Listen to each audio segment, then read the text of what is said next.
আসসালামু আলাইকুম।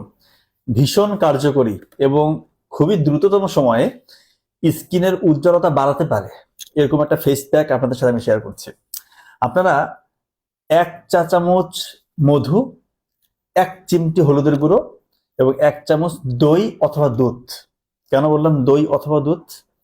যাদের স্কিনটা শুষ্ক বা ড্রাই তারা ব্যবহার করবেন 1 চামচ দুধ, আর যাদের স্কিন অলরেডি তৈলাক্ত তারা দুধের জায়গায় 1 চামচ দই ব্যবহার করবেন। তার মানে হচ্ছে আমার 1 চামচ মধু ফিক্সড, 1 চিমটি হলুদের গুঁড়া ফিক্সড এবং দই অথবা দুধ 1 চামচ।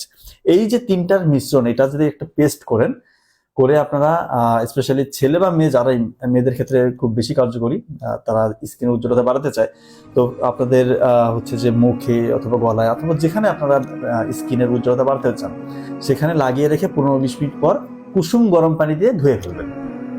সপ্তাহে 2-3 দিন যদি আপনি এভাবে করেন, ইনশাল্লাহ 21 দিনের মধ্যে আপনাদের স্কিনের উজ্জ্বলতা আশানুরূপ ভাবে বাড়বে।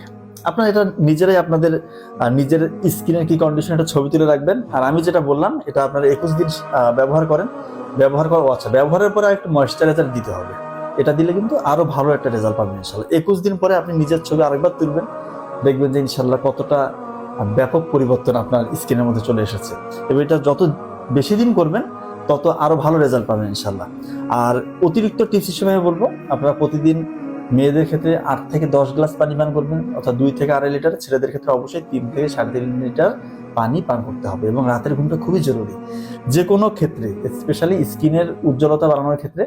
আর যদি আপনার অ্যান্টি এজিং প্রপার্টিসটা কিপ করতে চান, ধরে রাখতে চান, অর্থাৎ আপনার চেহারার মধ্যে বয়সের ছাপ পড়বে না, সেক্ষেত্রে রাতের ঘুম খুবই জরুরি। রাত 10টা-11টার মধ্যে ঘুমিয়ে যাবেন, ভোরবেলা উঠে যাবেন। ফজরের কিছুক্ষণ আগে উঠে তাহাজ্জুদের সালাত আদায় করলেন, দেখবেন যে চেহারার মধ্যে একটা নুরানি ভাব চলে এসেছে, উজ্জ্বলতা অনেক বৃদ্ধি পাবে। তো আমার মূল ব্যাপারটা হচ্ছে যে ফেস প্যাকটা নিয়ে কথা বলেছি।